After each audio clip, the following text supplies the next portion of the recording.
Thank you guys for tuning in once again. Today we're going to try to get back on track with the all-wheel drive CRX.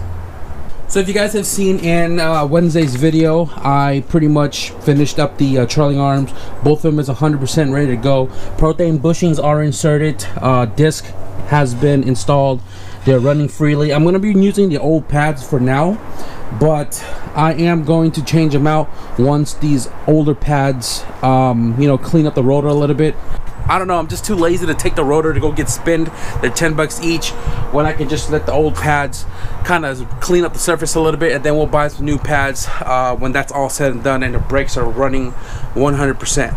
I don't think in today's video I'm going to be putting the car up in jack stands backward here on the driveway and start tearing into the trailing arms just yet. I kind of maybe want to open up the differential, whichever one of the severals that I have. Uno, dos, and tres.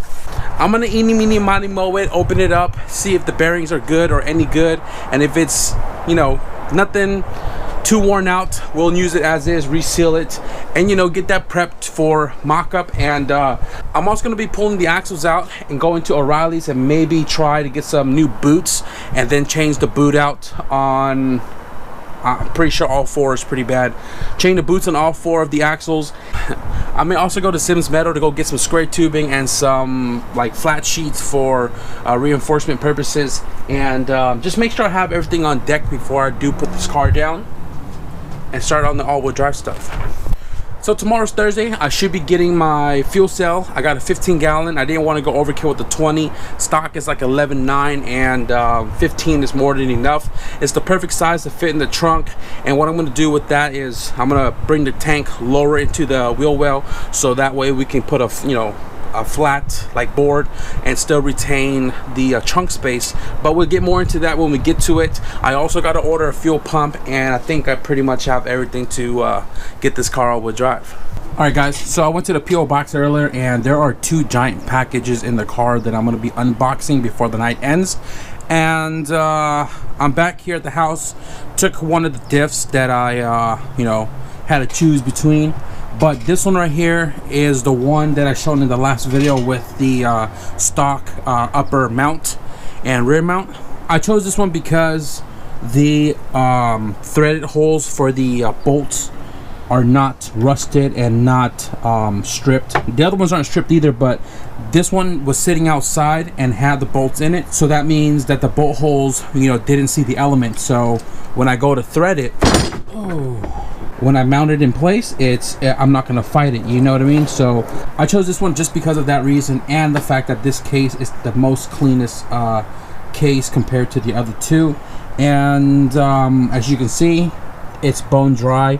It was obviously drained. It had no axles in it, but because it has no axle in it, you can see right there where the hole is slightly rusted, and it has a lot of like either dirt or poo or some crap in it. But I can show you right here that there are a ton of spider webs and corrosion right there in the center of the diff, and not too shabby looking. Now I have a secondary diff, a third, but one's for the wagon, the other one's a spare, and I wanted to figure out how to do an LSD or for later down the road when we get more deeper into the all-wheel drive. Right now I'm just doing a very basic stock for stock four-wheel drive conversion, and the other diff is for when we possibly throw in a bigger motor, bigger power. We'll try to lock or install an LSD in the other diff. But for this one and the wagon, I'm just doing a stock for stock open diff. Clean it out, reseal it. I'm gonna buy some new axle seals for it as well, and again, that'll be that for the diff. Now I didn't show you how to take it off because I was figuring it out myself, but it's very simple.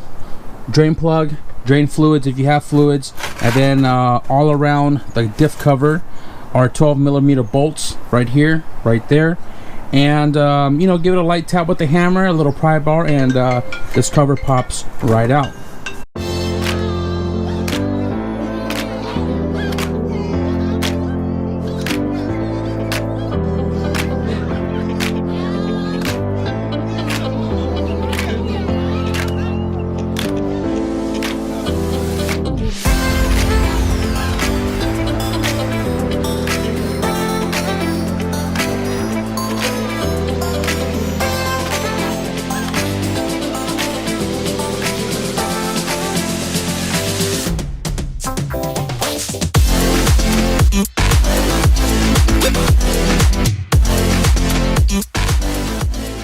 Took the wire wheel to the you know, front diff case and you know, cleaned it up, brake cleaned it, and then painted it black because you're not going to be seeing it anyways.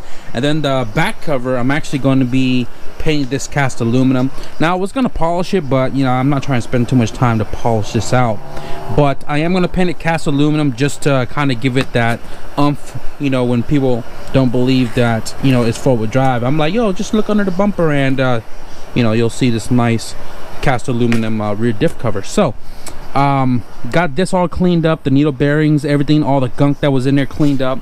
I got the gunk that was built up in the gear, transfer gear right here, cleaned up from the case as well. All of these has been cleaned out, and I have these set down how I pulled it out, but I'm not sure if this is directional going back in, but hopefully the way I pulled it out is the way I'm going to be putting it back in. You can kind of see the indentation on it from the bearing itself. See that double lip right there? Not double lip, but that double mark, because that inner mark is pretty much the inner of this guy right here. Now I'm texting my friend and see what the torque spec is for this right here, because I really don't know, and I cannot find anything as far as searching for 30 minutes or so.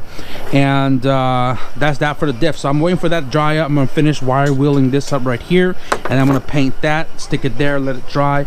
We'll start the reassembly on it, and tomorrow hopefully we'll go to Honda, try to get another axle seal, 2 of them, and replace that. While I'm at it, probably gonna get another matched hose to this because this one is ripped right there. And Joe also came through with one of the doorman you know, joint boot kit, and this right here is universal. It has 3 slots for, you know, whichever size you need for your axle, and I think this is going to work out just fine. My boot is not rip, but it's just, you know, old and brittle, so I'm sure it'll rip over time once I start putting it to use. So I'd rather just change it out now because the axle is out of the car. You can see right here, 1, 2, 3, there's 3 steps to this boot, and you pretty much, you know, obviously slide it over, and then whichever one that slips over perfectly, you know, you strap it down with the provided straps, and then you cut the excess off. Now I run the same one on the H22 axle when I rebuilt that, and it's holding up perfectly fine, so I'm sure this is going to work out for me. Tomorrow I'm going to install this one right here, and if it works out, I'll go buy 3 more, change the other ones out on that, and also I'm gonna wire wheel pretty much all of the rust off of this and get it all nice and clean, so that way when it goes in here it's not like, you know, that friction feeling. So, you know, tomorrow will be an axle type of day, and I'm sure my fuel cell should be arriving as well too.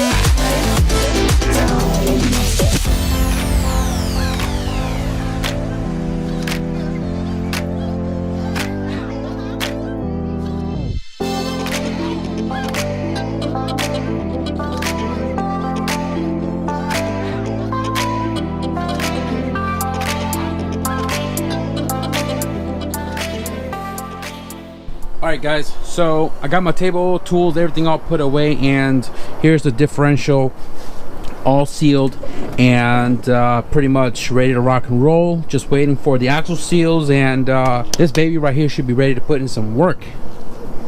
So we got a couple mails today. I'm gonna get these small ones out of the way first, because if I don't, then I might just throw it away with these packaging once I clear up the tables. So this one right here is from Fox Design.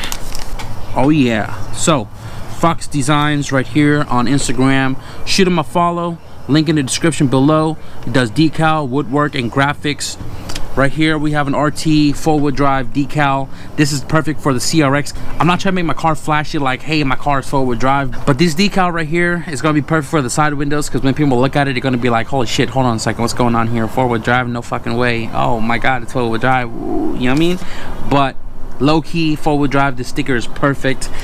This sticker right here is pretty cool. It's really small, but it's pretty damn cool. Nicely detailed. I like that. This one right here is pretty cool. On board my baby, with a little wagon picture at the bottom. Thank you, Fox Design. I hope you enjoy the stickers I sent to you, man. I'm definitely gonna put this to use, especially this one. Let's see what we got here.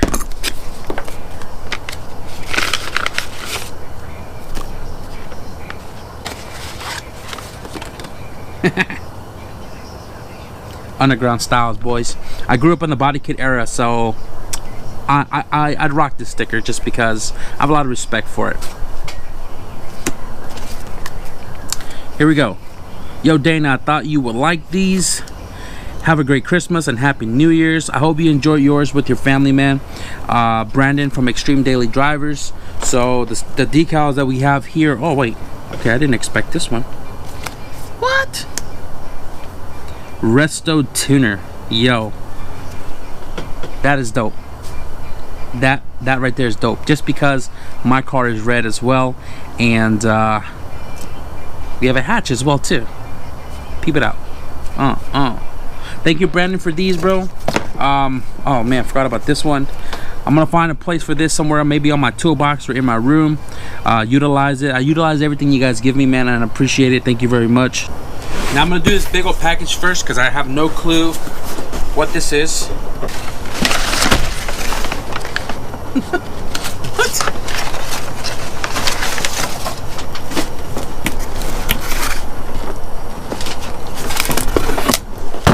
Okay, I am so confused. What? You are kidding me. Holy crap. What is this? Folder? Honda Primo folder with cards? Look at that. From Japan.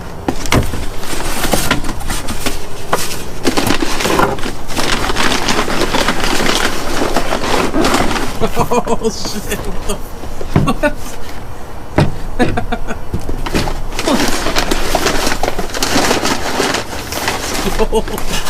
What in the world? Alright, guys. Yo, Static. Sorry for the bad penmanship. No worries. Here's the cluster cover for Actions wagon and a GSR ECU and some decals. The ECU just needs a chip and 2 jumpers need to be jumped with solder, J1 and the other one under it. Your builds and dedication are inspiring. I recently B-swapped my 91 CRX and the wiring was a mess. I was super frustrated and want to quit multiple times. Watching your videos inspired me to keep going. Thanks for the great content. Keep up the great work. My current collection is a 91 CRX, a 99 Civic hatch, and a 2001 S2000 Eve. Damn. This is awesome. This is really awesome. I'm sure Joe is gonna love it. You know, obviously to replace his cracked one, and it's brown on top of that, so it's gonna match his interior perfectly. I truly appreciate you, you know, sending this to me, to Joe, and then I mean the surprise as well too. We have a Honda Primo like folder, and I'm almost certain that this is like authentic Japanese piece right here, bro, because look at all the Japanese writing on it. We got some decals right here. God dang. We have CRX, the Doca VTEC, another Doca VTEC, SIR. And you know the funny thing is, when I first bought my CRX, it had the SIR sticker in the back, and then somebody ripped it off, so that's why I don't have any decal badges in the back. But I appreciate. Oh wait, there's another one. What? And I had this one that was on the back of my hatch as well too, and I tore it off because I didn't have this guy anymore. And damn, I appreciate you, man. Thank you very much. I'm at loss of words, but just know that I truly appreciate it. All right, guys, last package. This one right here came from Joey out of Florida, and he contacted me through email about what's in this box.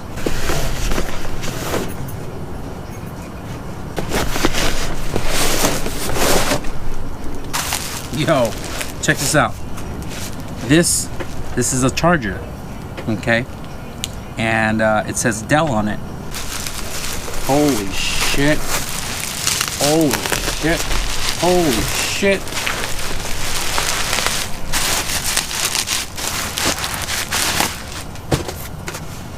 Wow. Guys, we have a laptop. Holy crap. Oh, it's got power. Joey sent me an email and pretty much said, hey, I don't have any car parts to send my way, but he does work at a place where they recycle computers, and he pretty much asked me like, hey, what computer do you use, and what program do you use to edit your videos? So I gave him the rundown. I'm using a really old computer, desktop to be exact, and just gave me a little spec of it, and he was like, yo, I'm gonna send you a computer of your choice that's gonna be an upgrade to what I've already been using. And I told him, I was like, you know what, my computer is fine, but like all the files I have of, you know, the videos I make every day clustered up, hoarded on my computer, that it makes my computer slower, because 1 terabyte is now 200 gigs, and you know, I do so much on it that my computer is just kind of slower now. So I was like, you know what, I've never had a laptop before, so maybe a laptop would be cool. And he was like, I got you, fam. I'm not sure if that's his car or he did it purposely, but damn, those are nice.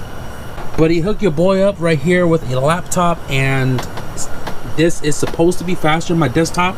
I requested a laptop because when I go out of town, like my family vacation this weekend or the Honda YouTube challenge, I'm gonna be gone for like maybe 2.5 to 3 weeks. So I asked for a laptop because I want to edit on the go and upload on the go, you know, in the hotels or wherever it is that I'm at, upload and keep you guys posted with my journey. And you know what I mean, the laptop be more convenient for me to travel and still produce content for you guys as I go. So he hooked me up with a laptop, charger. He's got the new Sony Vegas Pro 14 installed on here as well, and nothing else, you know, that I needed on here but that, because I want to use this specifically for editing. So your boy sent me a laptop. It's crazy, it's unreal. Like, hold on, no, it's still here. Yo, this is for real. I want to thank you like tremendously, man. Thank you for the laptop. This is like everything else, man. I am at loss of words. Like, you guys support me so much, it's crazy. It's truly motivational for me to, you know, really stay doing what I love to do and keep sharing it with you guys. You know, and this right here is gonna help me out a lot. I've never owned a laptop before. There's always a first for everything, right? So thank you, Joey. Thank you, Fox Design. Thank you, Brandon, Extreme Daily Driver. And thank you to Eve for all of the stuff you guys have sent to me today. I'm gonna wrap it up for tonight. We'll continue the axle refurbish tomorrow. Well, goddamn, today is super duper windy. So I apologize if the microphone is picking up the wind, but I started to work on one of the axles, and this is the one that was completely torn up right there, and pretty much just slid it right through, because, you know, typically the joint comes off and then the boot goes in, you pack it with grease, and then you you know, move this over and then you strap it down. But in this case, it is completely different. Now, I did forget that I had this book yesterday, and I'm looking at it right here because that joint doesn't want to come out, and there's a reason. It says it right here, do not try to disassemble. So in order for me to slide the new boot into here, I have to remove this guy, take this part off, remove the yoke, and then slide the new boot into place all the way over here, pack it, then strap it, and then reassemble this one. Now, I don't want to do it because this right here is really clean, doesn't really show sign of any cracks. But if I do take it out, I have two choices. I either change it out or just buy the strap, which they sell separately, and pretty much just restrap this guy into place. But if I'm going to take it apart, I might as well just change it. Now, I was taking a look at the other axle, and same thing, the boot looks really good, no signs of cracks or anything like that. And all I'm going to do is pretty much just clean this one up like I did that one over there, and this axle right here should be ready to use as is. But now I got to remove this guy, so I'm going to do that, and then we're going to slip the new boot into place. Another update, so I didn't show you guys how I did this because it is the wrong way to do it. So my bearing puller, well, not mine, my dad's, is only a 2 arm, and you need a 3 to pull this guy off the shaft so that this could slide in easily. Now it took me some time because I had to remove the current one on this end right there without ripping it, because I do want to keep using this. If I did, I would have bought a new one anyways, but I pretty much used a flathead and pried that rubber opening over this 3-point joint, right? And then did the same thing with the new one. This one is a lot easier to stretch because it's brand new. That one was a little harder. That one would have ripped, but took my time and was able to salvage it. So got the new one slipped into place right here. I can't really clean the grease inside of that because this doesn't separate unless it was broken. So what I'm gonna do is I'm gonna pack grease in here and slip it over, strap it down, you know, the procedure of putting a new boot on. And then I'm gonna slip this sucker in, and then I'm gonna attempt to slip that guy back over so we can put this guy back on here. Try to salvage this. If not, I'll just go buy a new strap, because they sell this separately as well as the grease pack. So we'll figure it out once we get this reinstalled, and we'll go from there. So fucking ghetto. All right guys, so here it is. Axle's done, and I kind of pulled the RTAs and diff out just to kind of give you guys a quick visual on what's going in the car. Guys, I just want to let you know this is Lucy, right? So don't get her confused with Mau Mau over here. What's up, G? Where you been, huh? So here's the excess. Seriously, dude?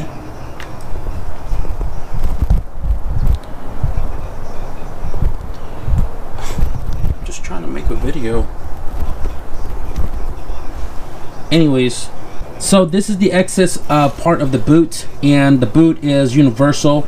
It's pretty much you know, like a cut to fit, and this was the part I wasn't using. There's the middle part that I am using, and then there's a smaller part right there at the bottom. It's strapped down into place. It's pretty firm on there. It doesn't move, but I did put a zip tie here just in case. This one right here, reinstalled it, the original boot. It's not ripped, it's just old, but I'm sure it'll get me by. And then that one, I just cleaned it up really nice to ensure that they fit into the diff and the RTA without, you know, friction. Now these axles are just for the time being until I can afford some new O'Reilly ones or some insane shafts, and I'm sure it'll do its job until then. I'm not worried about it because it doesn't turn like the front spindles do. They stay in this position and just rotate. So I'm not worried about the joints messing up or whatever. Tomorrow's goal is to brainstorm how I'm going to put the diff into the car, and pretty much go buy all of the materials. The e-brake cable is not in place because I'm missing the spacers. I'm going to buy that tomorrow as well. And the diff is just missing the seal because I didn't go today to buy that. And the little breather hose that goes on here, I'm going to have to buy a new one of that as well too. But this weekend's goal is to get at least the RTAs installed with the new toe, camber, and the control arms, and then the new stainless steel line, e-brake cable into the car. We didn't get the fuel cell today, I don't know why, but we will be getting that tomorrow. So I may try to drop the fuel tank as well. But aside from all of that, we're looking really good for the weekend.